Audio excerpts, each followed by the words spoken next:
எல்லோரும் வெள்ளரிக்காய் சாப்பிட்ருப்பீங்க. யாரெல்லாம் வெள்ளரி பழம் சாப்பிட்ருக்கீங்க? வணக்கம் மக்களா ஒரத்தநாடு. நான் எங்கே இருக்கேன்னு பார்த்துக்கிட்டிங்கன்னா ஒரத்தநாடு டு மன்னார்குடி ரோடு, கக்கரைக்கு முன்னாடி இருக்கேன். சிட்டி மண்டபத்துலேருந்து கொஞ்சம் தூரத்தில். இங்கே தான் வந்து இந்த அண்ணனை பார்த்தேன். நிறைய வெள்ளரி பழம் வச்சுருந்தார்.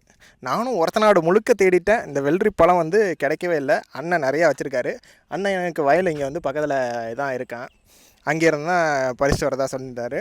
இது வந்து ஒவ்வொரு சம்மர் சீசன்லேயும் எப்படி மாம்பழம் சாப்பிட்றது, இளநீ சாப்பிட்றது, இதெல்லாம் எல்லாருக்கும் பிடிக்குமோ அது மாதிரி எனக்கு வந்து இந்த வெள்ளரி பழம் சாப்பிட்றது ரொம்ப பிடிக்கும்.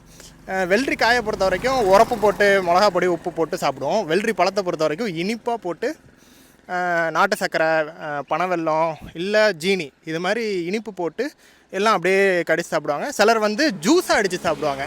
பட் எனக்கு வந்து இதை அப்படியே பழமாக எடுத்து சாப்பிட்றது தான் பிடிக்கும். இதெல்லாம் உங்களுக்கு பிடிக்கும் அப்படின்னா கமெண்டில் சொல்லிடுங்க. அண்டு அண்ணன்ட்ட எவ்வளோ ரேட்டு என்னென்னு கேட்டுப்போம். ரூபாண்ணே. எதுனா இதுவா? இந்த சைஸில் இருக்கிறது 50 ரூபா, கொஞ்சம் பெருசாக இருக்கிறதெல்லாம் 60 ரூபா, இன்னும் 80 ரூபாய்க்கெல்லாம் இருக்குது. Okay okay. அது எடையை பொறுத்து தான் அதோட ரேட்டு. Okay okay okay. இந்த வெள்ளரி பழம் சாப்பிட்றதுல ஒரு நன்மை என்னென்னா நல்லா குளிர்ச்சியாக இருக்கும். எப்படி வெள்ளரிக்காவோ அதே மாதிரி குளிர்ச்சி தரும் உடம்புக்கு. அதுதான் முக்கியமான ஒரு பெரிய ப்ளஸ்ஸு இந்த வெள்ளரி பழத்தை பொறுத்த வரைக்கும்.